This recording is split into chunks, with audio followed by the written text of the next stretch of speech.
Good morning. We're talking with Kurtis Pearson today about how to teach your kids about money. This is something I'm definitely interested in. Good morning. Good morning. Okay, so how do parents do this? Well, one of the key issues when it comes to teaching our kids about money is to lead by example and to insert a degree of transparency that's appropriate for the age that the child has attained.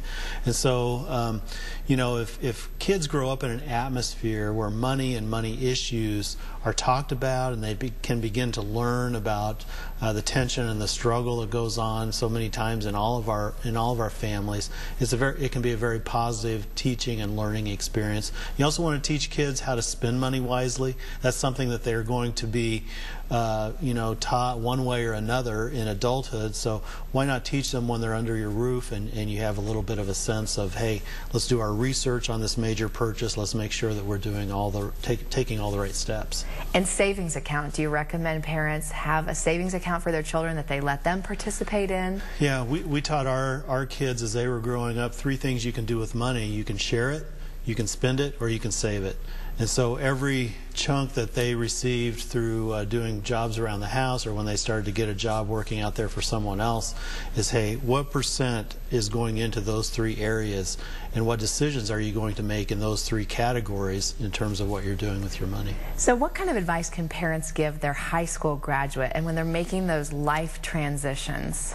Well, understanding the transition, of course, is the first step. And anytime we're in a life transition, it's going to be characterized by some bumps, some bruises, some hard times, some good times, and there's a lot of uncertainty. So I think one critical issue in that transition from high school to college is to make sure and warn the young person that, hey, during this life transition, you may have a temptation or a tendency to go out and spend more to help yourself feel better because of the insecurities you're feeling of this new adventure that you're on.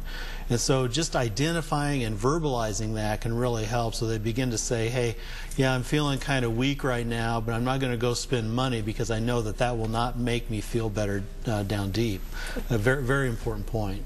So how can parents monitor the finances of maybe their older adult child, or excuse me, young adult child, without controlling them?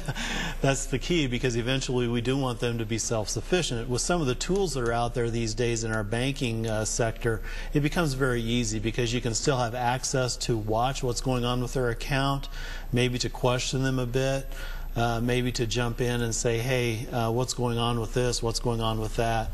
Maybe even get a duplicate statement on their credit card bill so you can monitor to see if there are, some behaviors that are beginning to get out of hand.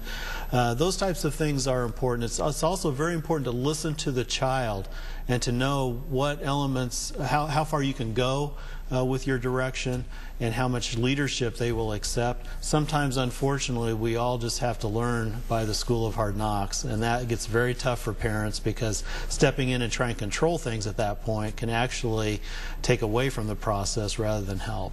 Okay, thank you, Kurt. And if anyone wants to get in touch with you, could you share with us your contact information? Our website is compassiowa.com.